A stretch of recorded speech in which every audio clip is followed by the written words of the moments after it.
And welcome back, everyone, to Memorial Black Twitch League here, Season 12, Week 1, Day 2 here, with Barbara's Fan Club and Predictive Gaming here. RareAdam alongside Haji once again as we are getting into Game 2 between Barbara's Fan Club and Predictive Gaming. And Barbara's Fan Club performing to expectations, I dare say exceeding it as well in game number 1. Yeah, definitely. They played pretty phenomenally outside of the unfortunate top side where Witsoted was kind of limping along on the ribbon against the Akali, against Pafu here on the top. But now we have Nukes back in with Barbar's Fan Club. We got the full roster, and now it's time to see if they're able to keep it up. You know, if maybe they just got along with that Kiana strength, or if we can see them keep going with this with Nukes back in, which I definitely think they could. I definitely think that their strength is still there. And hopefully we can see a little bit more fight outside of the just early game here for Predictive Gaming.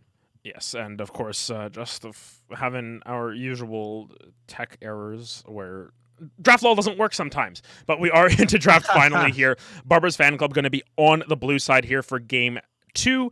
Predictive Gaming, of course, going to be on the red side there. And the Y1 ban comes through for Predictive Gaming, as the Zach ban also gets taken, or the Zach ban comes through for Barbara's Fan Club. But now, yes, Nukes is back in the lineup here. What does this really mean?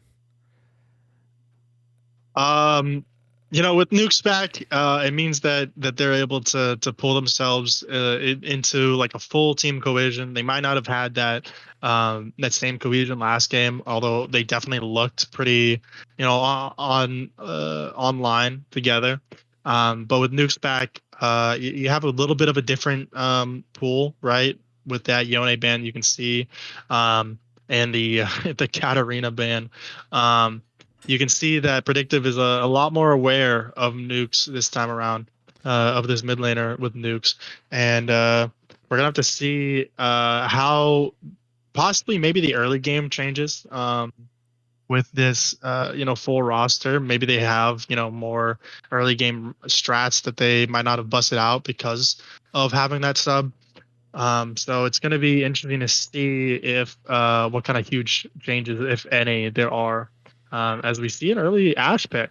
So yeah, the early Ash pick into the Lux first pick here. Lux, technically a flex pick, very likely going down to that support position, though. That's where we've seen it prevalent in recent patches. But the Ash getting picked up here gives you a little bit of a different angle here, more of a passive bot lane to an extent, I want to say.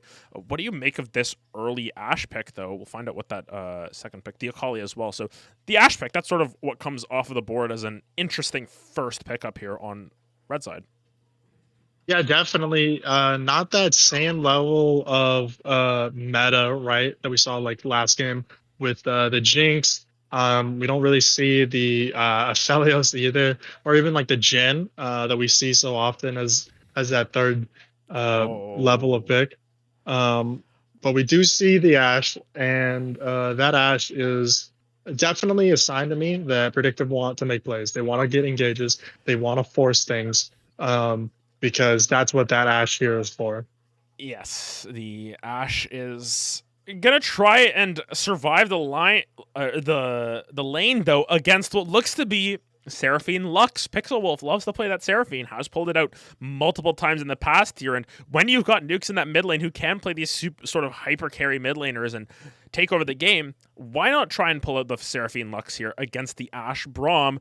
It's two extremely different lanes, I think, in terms of what they want to accomplish. And Seraphine Lux, though, opinions? Well, I mean, Seraphine Lux is one of those lanes that you hear a lot about. You don't see it picked a lot, but I definitely think has a lot of strength. I think it's one of those lanes that you could very easily go even, or even really be able to harass the other side. We do see, I think it was a this patch that we saw, or possibly an upcoming patch for the changes on Seraphine. But I definitely think Seraphine is better than teams will give her credit for. But I do kind of like the Braum pick as a way to try to fight against that huge, possible 5-man Seraphine ult here from Braum. I really like the pickup here to try to fight against that. Yeah, and looking at the second round of bans here, the Kazakhs, the Victor going to be taken away, the Akshan and the Hekrim going to be removed from Shifo and Nukes respectively there. But Spy Fiction saying, you know what? I didn't want to play Victor anyways. Pulling out the Zed in the mid lane here. Double ninja power here going to come through for Predictive Gaming. And this is a really bold blind pick. Yeah, definitely really bold. I'm a Zed player myself, as you know, so I can say pretty definitively that this tells me, the Spy Fiction thinks that they're just gonna kind of roll um, nukes, regardless of whatever nukes might pick. Blinding this here for Spy Fiction is a definitely interesting one. Although technically it could be flexed into the jungle as well. Yeah, could Here be from you. flexed into the jungle here for Mute. Mute did play the Shaco, which is a more assassin-like champion here. Could just sort of be scouting it out, saying we're willing to flex this if necessary. But looks like that mid lane pickup is going to be that Aurelia. So Zed into Aurelia or Zed into Viego. I don't know which one you would prefer in that situation, but Viego going to come through for Shifo. So has some pretty decent champions to take over if they so desire. But this Aurelia as well, very aggressive. As Nukes is just looking to click heads, except with blades instead of with guns. Yeah, I definitely wouldn't want to be the Zed into an Aurelia. I definitely think Zed into Viego is a lot better, even though you're going to be farming a lot more than trying to fight. And yeah, Malzahar definitely seems like a much more bearable option here into this Aurelia. You're going to be, hurting a little bit first through six, but after that, you're going to be a lot better off, especially after you get your first back off and hopefully pick up that lost staff there.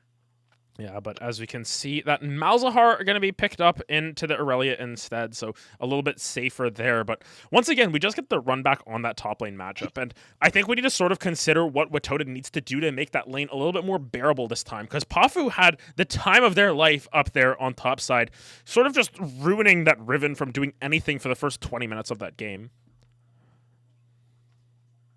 Yeah, and it's going to be interesting to see if Shifu here on this Viego is going to attack this Akali a little more than we saw that Gwen did. Definitely has more tools to do it and to do it earlier too, and try to fight back and give this Riven a little more power.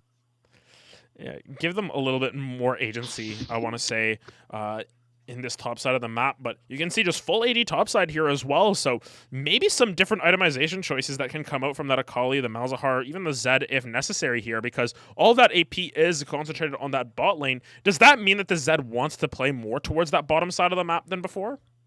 I mean, I think Zed is definitely going to want to play bottom side regardless. You see two really squishy targets with the Seraphine and Lux. Not a lot of ability to disengage. Really, your only hope is Seraphine Lux outside of flashes, of course, are going to be the ultimate from Seraphine and a binding. So this Zed is definitely going to want to try to hit this bot lane, especially with that Ash arrow in the pocket of Cookies. I think that Cookies here with this Ashe is going to really try and look to make sure that there's not any sort of team fights. I want to say that looking at the side of Predictive Gaming, they have a very pick-centric comp. They do not want to play for these team fights. But on the flip side, Riven, Viego, Aurelia, they're not necessarily the easiest to pilot in team fights either. What happens when a team fight happens and neither of these teams really want to take it? Yeah, this is once again a very volatile top side, right? Akali Zed, and then Malzahar, but then Riven, Viego, Aurelia. Once again, this is going to be a really top focused game. However, you might see that top side kind of go bot to find their leads. If they aren't sure they're going to be able to pick it up in the top side, and I definitely think it's going to be hard for the side of Barber's Fanclub to pilot, like you said, in these team fights. Specifically, I think it's going to be hard to try to force them because what are your real options, right? You're going to be hoping for a huge therapy engage. Are you going to be trying to to pick out bushes and kind of control zones of the map, I think is your best option. Black them out and try to get quick engages with this Aurelia and Viego and Riven that your Seraphine can kind of follow up on. Because outside of that, it's a really difficult task. It's going to be definitely a tall task for the side of even Predictive Gaming here to try and get themselves back up out of what seemed to be a really strong early game into just a dismal mid game coming through. But just straight up looking at draft, who are you taking for game 2 as your favorites? Oh, dude, that's I. It's a little hard because I do think that the Zed is gonna kind of find similar issues that the Shaco did just a little bit later into the game. Um, and while I think that Predictive are going to have easier access to team fights if they want them because of this Ash, um, I think I gotta give it to Barbara's fan club still. So there is the prediction. Barbara's Fan Club is going to be taking the 2-0, at least in Haji's eyes there. But of course, we're going to take a short break here while we sort of figure out what is going to happen, as well as get ourselves through the spectator delay. When we're back, we're going to have game 2 of Barbara's Fan Club versus Predictive Gaming on the Rift. Don't go anywhere. You're watching Black Twitch League.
And welcome back, everyone, to more Black Twitch League action. RareAdam alongside Haji once again here with Game 2 between Barbara's Fanclub versus Predictive Gaming. And after a raucous Game 1 where Predictive Gaming had the lead and then, then they didn't have the lead. That's basically how that goes if you lose the game. They're looking to get back in here with Mute, pulling out the first strike Zed jungle. Color me confused about that rune choice. Yeah, definitely an interesting rune choice. It tells me that Mute is trying to find a lot of these early skirmishes. Is it going to be trying to abuse that first strike rune, both the damage and the gold that you can get from it? Otherwise, it's not going to be able to do a whole lot for him. Yeah, it's going to be interesting to see how much early pressure Mute wants to put down. Of course, Zed jungle has been sort of good, but niche in a lot of ways. We saw Pride Stalker pull it out from Golden Guardians a couple of weeks ago, I want to say, into TSM. Did pretty good. It is still not pick or ban or any means. It is a difficult champion to pilot as well, as that isn't easy. No one ever said that, but also has an incredibly quick clear. So curious to see how fast Mute can sort of clear that jungle out and move to that move around the map to try and find some kills.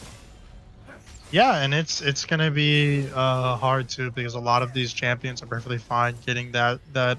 I mean, specifically the champions that you want to fight are perfectly okay with picking up that Zanya as the game goes on. So, Pixel Wolf here with the cleanse, really aware of the ability of Cookies, and honest. Oh boy. Oh yeah, Pixel will have to flash so early on into that lane. If they get stunned with those concussive blows, it is over for that Seraphine. She's going to be dead. So burns the flash instead of the cleanse, opts to try and stay as healthy as possible. But yes, this bot lane, it's going to be difficult because they don't really have any sort of counter engage if the concussive blows end up stacking up. Braum passive is secretly, or not even secretly, just insanely strong.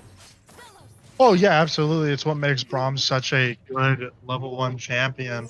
And sorry, and really, it's gonna be a tough battle for Predictive Gaming here on this bot side, or sorry, Barbara's Fanclub here on this bot side, as they're gonna be having to deal with that concussive blows, as well as just that innate slow that Ashe has. Wait, am I seeing this right? Mute is on their Krugs at 3 minutes. Viego's on their Raptors. Just finished the Raptors here. Insanely quick clear coming through from Mute, who's already level 4 here.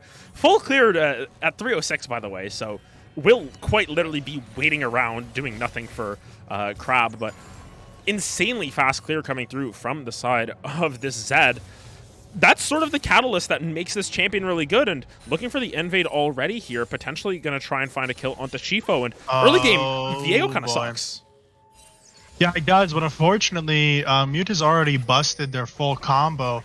No Shadow for another 9 seconds, and Nukes kind of moved up before Spy Fiction. Spy Fiction is not able to actually move up themselves, so, you know, even though you've got Prio top, you're not really able to get that Crab from Mute, which really sucks, because that hugely fast clear, like you mentioned, would have been amazing to be able to pick up that first Crab and get bot. Oh wait, my man, God. Rainbow Tail's able to pick that one up, has already been stunned as well, so Melon will be able to find that with that Winter's Bite, but Pixel Wolf looking for some more damage. The shield blocks up a decent amount of damage, but it won't be enough, or Pixel Wolf won't have enough damage to clean that one up. But yes, a little bit of a sketchy situation on that top side. Mute doesn't end up getting the most out of that play. It was seen off camera there, but on the bottom side of the map, really well played from Rainbow Tails and Pixel Wolf to pick up first blood. They end up trading 1 for 1, but that gold lead is starting to speak for itself already, and a lot of that is just through that mid lane. Nukes already double the CS of Spy Fiction on this Malzahar. Yeah, Spy Fiction already really down. I think a little more down than they possibly should be, but they're still at a decent rate right now. They're about to hit that level. They've hit that level 5. They're working for the level 6, and it won't be too long. They're able to back in TP right now, and unfortunately, it looks like Nukes is actually going to set up a freeze. So. Yep. Definitely going to have to get Mute to come through here mid and try to break that. Yeah, and this is going to be Nuke's already at full build on Aurelia with that Vampiric Scepter, as we joke about that all the time. It's going to be incredibly difficult for Spy Fiction to really have any sort of impact if they aren't able to sort of catch up and farm, get this lane a little bit more under control. And I think a big factor in that is going to be that Zed needs to come mid lane, try and find a kill at level 6 here when you've got two insanely strong ultimates. The Nether Grasp into that death mark, that's enough time to get a lot of damage down onto someone. You know, if you're using that Nether Grasp after or once that W comes out from the Aurelia, it's going to be really difficult to deal with. But Mute on this top side of the map looking for a little bit of a play. Goes back to the Shadow there with Toted. Able to survive that pretty well. May still have to burn that flash to be able to stay alive. Will do that as the Ignite comes down from Pafu. But on this bottom side of the map here, Cookie's finally able to get a little bit more lane control here. Despite going down early here, they've got their lane under control, and there's not going to be a whole lot of damage coming the other way here, but Nuke's moving forward, throws down the Vanguard's edge here. Flawless duet is flawless there. Shifo going under that tower. Nuke's trying to find that last little bit of damage, but it won't be enough. A Spy Fiction's flash is going to be enough to get them out of there, but that CS difference starting to climb. Still double the CS in that mid lane for the Aurelia. Yeah, and Spy Fiction is going to have to instant TP back mid, most likely, if they want to have some control in this mid lane. And it looks like they're kind of debating it, but it looks like they won't. And still don't have that last chapter, which is really rough because they're not going to be able to have that, you know, a kind of unlimited mana that you'd like to be able to enjoy. And thankfully, though, for Spy Fiction, this wave is going to be pushing into them. And hopefully, maybe they can even set up a bit of a freeze themselves over time. But it's not going to be able to be here just yet, of course.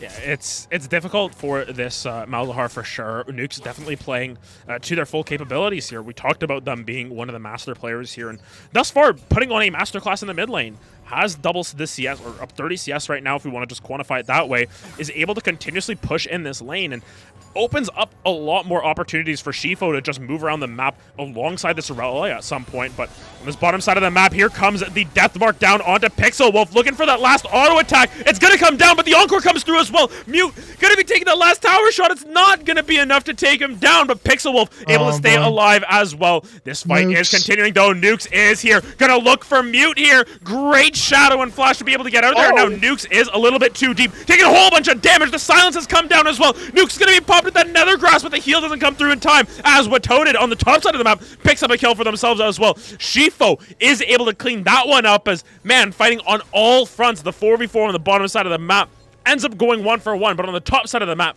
Watoted finally able to get revenge and pick up a solo kill for themselves.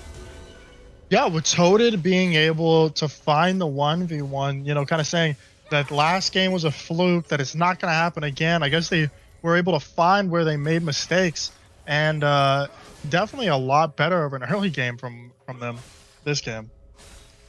Yeah, they've done a great job of being able to sort of bounce back, recognizing what went wrong and making it happen. But Spy Fiction in this mid lane here, they're going to be hit with that Flawless Duet Vanguard's Edge. Nuke's styling on them just didn't care about having those Blade Surge cooldowns, resets come through, and just says, I can solo kill you, so I will. And that's exactly what happened.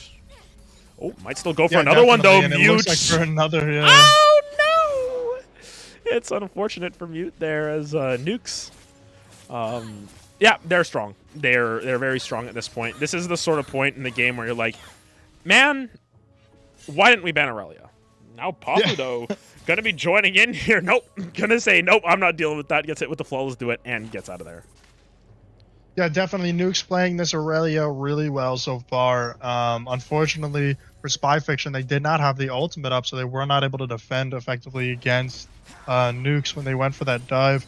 And very similarly for Mute, they had already busted the W, so Nukes just, you know, took the fight. And unfortunately for both, it just works. It just works. Sometimes it just be that way. That's the sort of motto of this game. But overall, looking at how this game is turning out, Barber's Fanclub here with a 1,700 gold lead as we start to crest that 10-minute mark. Not as big as expected considering what has happened in this mid lane, but across the rest of the map here, there's still some advantage potential for the side of Predictive Gaming here, and I think a big point is this bot lane is able to stay relatively close, and the Zed jungle still making it work. Yeah, and even with this solo kill going the side of Watoted, even Pafu is still relevant and still close in gold as well, and still putting some pressure on Watoted actually currently. As you can see, Watoted kind of playing backwards, giving up CS still, and so it's gonna be really up to these still relevant members to play their role. And for Spy Fiction, wow, that was a lot. That was a big chunk. And for Spy Fiction to kind of just try to play a little backwards and give up CS where you have to, and play around just being able to give over that ult in big fights. Oh man, but Watoted now in a little bit of trouble. Dropped that Blade of the Exile, fired it the wrong way, and Pafu, gonna be trying to get out of there, but Shifo, with a great flash follow there, is able to pick up the kill onto Pafu, so ends up just being a 1-for-1. I think that's pretty much worth it, considering how many resources were expended on that top side of the map, as Nukes tries to get a little bit spicy here against Spy Fiction, but isn't able to make it stick. Yeah, Spy Fiction is going to heal that up. Funny enough, with Malzahar's own minions, little voidlings.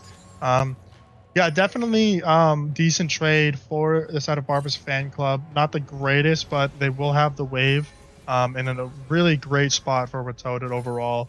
And Bafu, even though they were able to get that kill, we'll have to see on how this wave restructures itself, and if Bafu is able to establish control once again over Watoden. And wow. Oh, that happened. Yeah, just going to be a kill in that mid lane, going over to the side of Spy Fiction. Meanwhile, bot side, Cookie's taking the worst of this trade here. Pixel Wolf still looking for more. Great bind coming through from Rainbow Tails Melon, trying to turn anything around, but Shifo is here. The long-range auto attack going to come through from Pixel Wolf as they pick up 2 kills. But yeah, just a whole bunch of unexpected outcomes there, with the Malzahar picking up the kill in the mid lane. 2 kills going over to the Seraphine Lux against this Ashe Braum. And on top side here, Pafu trying to make it stick here. Watoted taking down real low. Pafu doesn't have that ultimate quite up as Watoted forced the flash out of there. As, oh man, it's so close. Predictive Gaming are on the verge of breaking out, but they just can't get it done. Yeah, there's a lot of situations here where they're so close to making it work, but they're just not able to. And surprisingly, specifically on this bot side, they're really not being able to find what they want, even with this Ashe ult to try to start fights. This Seraphine Lux has just been too resilient for them to be able to stop. Yeah, it's been a little bit of a tough lane here for Cookies and Melon. They've never really been able to make any of their advantages stay for themselves, and it's boded really well for this Seraphine Lux, really just sort of playing this lane as safe as possible. Now Cookies, though, is getting sequestered in. Rainbow Tails has to be careful, has to try and stay alive here. Lots of damage coming down onto Rainbow Tails. The bind will land. It won't be enough in time. Now Pixel Wolf, oh my, almost able to stay alive is Cookies, but Viego comes in, Shifo comes in with the hammer and picks that one up. Yeah, good on Cookies, though, being able to pick up a single kill in what became essentially a 1v3. And being able to get a little bit gold back, as really unfortunately for them, they're going to miss a huge wave bot side, but at least Mute's going to be there to pick it up.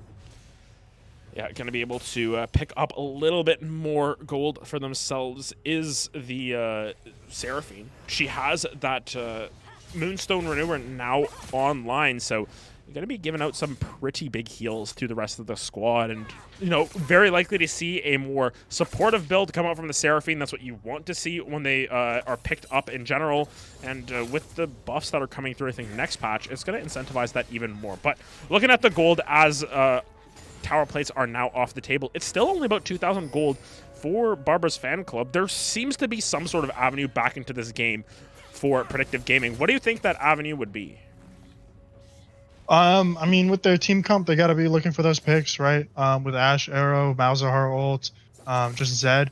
You really want to be able to try to pick people off, especially before big objectives, as we see a big fight popping off top. Oh yeah, Watoted no. gonna be trying to make this one stick. Oh, they're both so low. Pafu wants to go back in, but doesn't have any way in quite yet. Both of those ultimates being expended. Both top laners gonna live on 200 health apiece here. You know, Watoted here with that Gore Drinker, you'd expect them to be able to win these fights handily, but still somehow Pafu able to make it close. Yeah, definitely with the Gore Drinker, as well as the fact that they have that level and experience lead. As wow, he's just gonna be picked up. Mutus here gonna pick up that kill. Pafu doesn't even get an assist. All the kill credit and the gold gonna go over to Mute here as they try and shove this top wave in, but yeah, no tower has been taken yet as we crest the 16-minute mark. This could be the top lane tower going down, and this is an advantage that Predictive Gaming can potentially make stick, but you can see Pafu just going to back off. Zed not going to stick around. They want to play this as safe as possible. Yeah, and we see this top side getting a little bit more of an advantage once again. Weren't seeing it earlier. Watoted was actually doing really well for themselves, especially comparatively to last game. But now, with these little more pressure topside from Mute, Pafu is able to get back into that form again.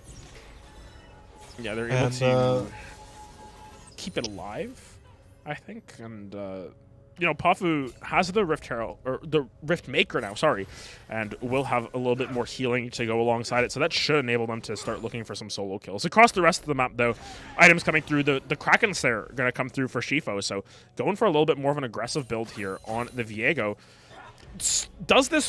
Is this the right item choice here, in your opinion? As never mind, we'll get back to that. Spy Fiction gonna drop down the Nether Grass, but not gonna be enough. The QSS has already been picked up. Nukes picks up 2 and explodes in the mid lane there. We were just about to mention the top lane, but no, mid lane pulls us away. But yes, do you think that it is the right choice from Viego to go for this Kraken Slayer? I mean, I think it's a little overzealous. I think the Kraken Slayer is just chiefly saying that they're going to try to one-tap everyone, you know, or just 3-tap. And it's a little bit over aggro, but I definitely think that they're at such a lead currently that it's not the worst thing in the world.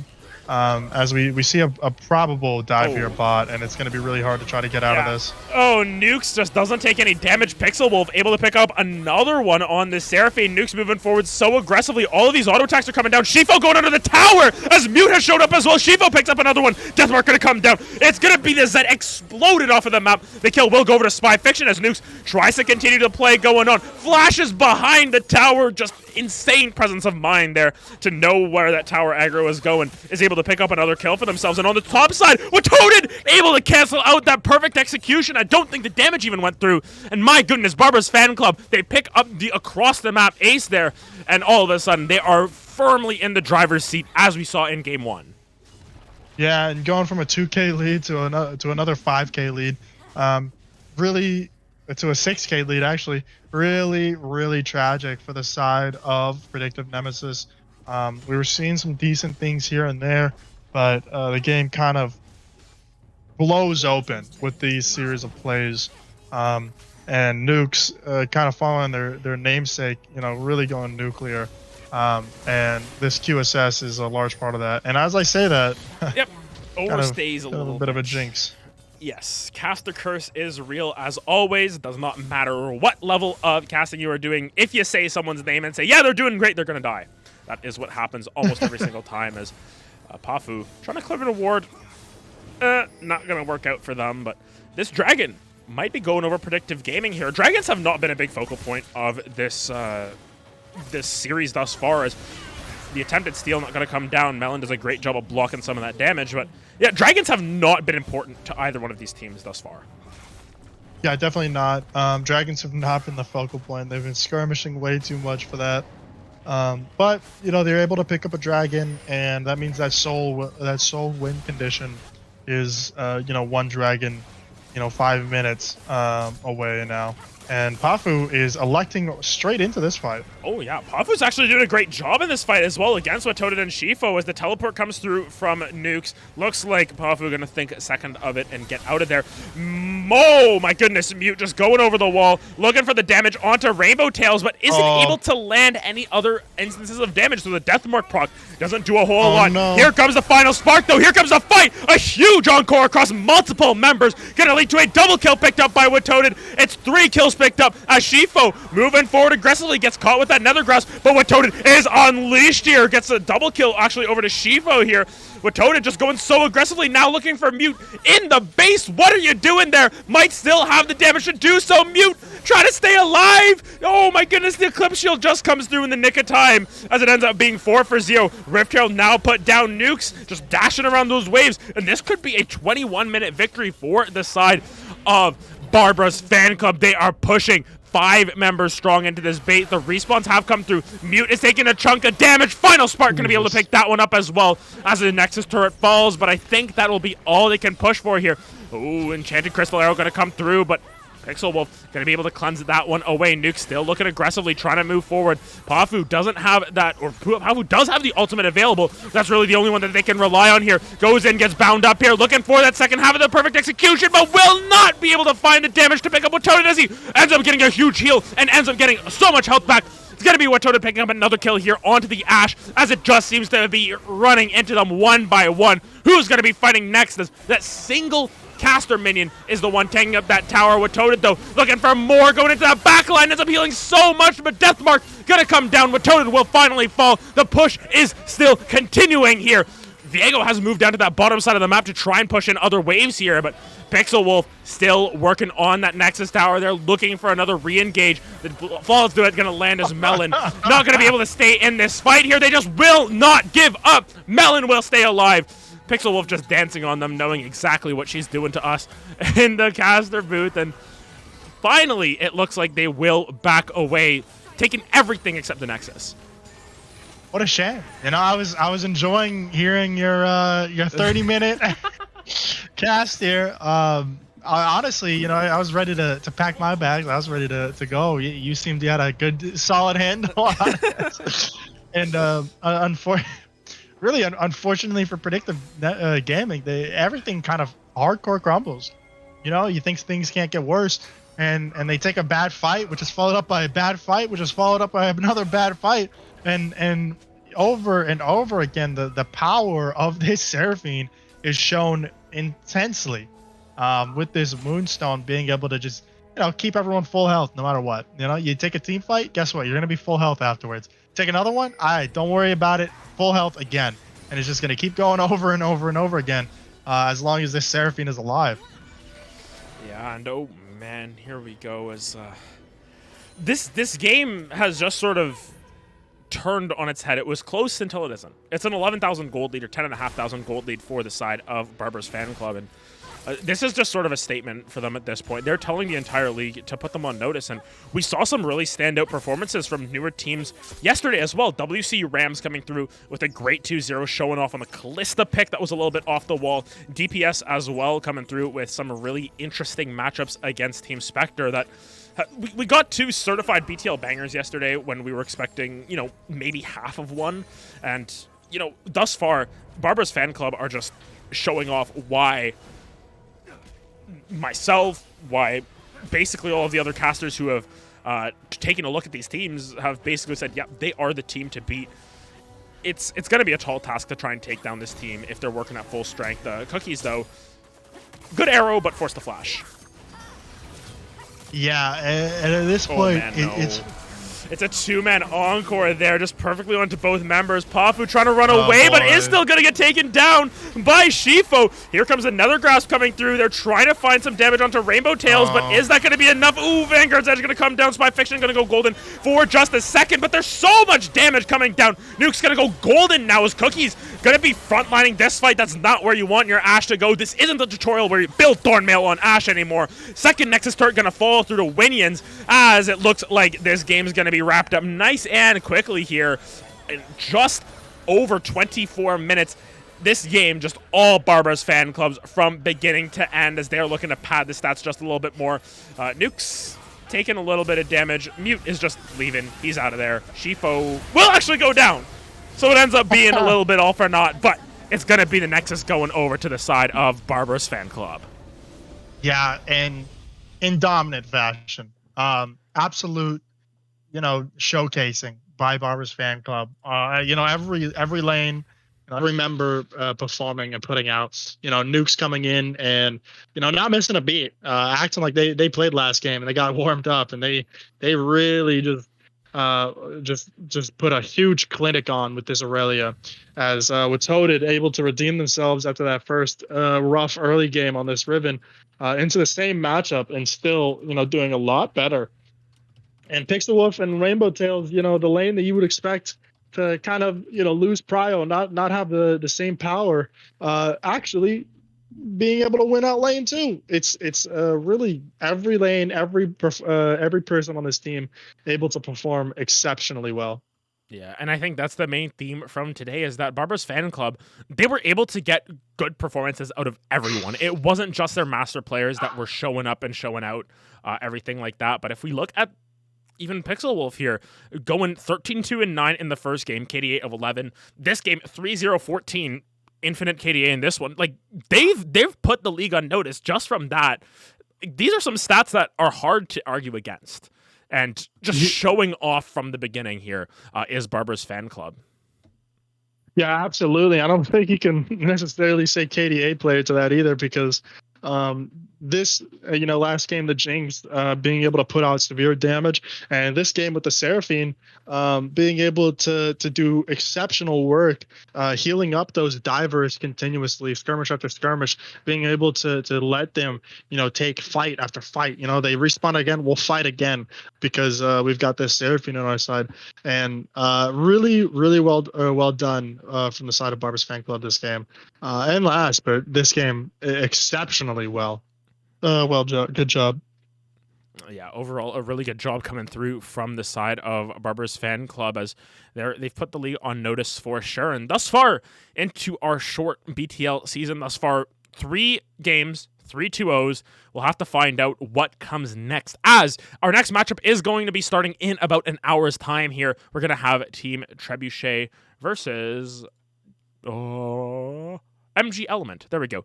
MG Element, a couple of other familiar faces around here, but we're going to be back with a new set of casters right after that. Thank you very much all for joining us here. Thank you, Haji, for joining me in the caster booth once again here. And for all the viewers, stick around to listen to that Riot Creator Safe Gaming playlist, whatever it's called. It's the only reason why my Spotify Wrapped never ends up being accurate, but regardless, we'll play the tunes, and we'll see you in about an hour with our second matchup of the night. We'll be right back.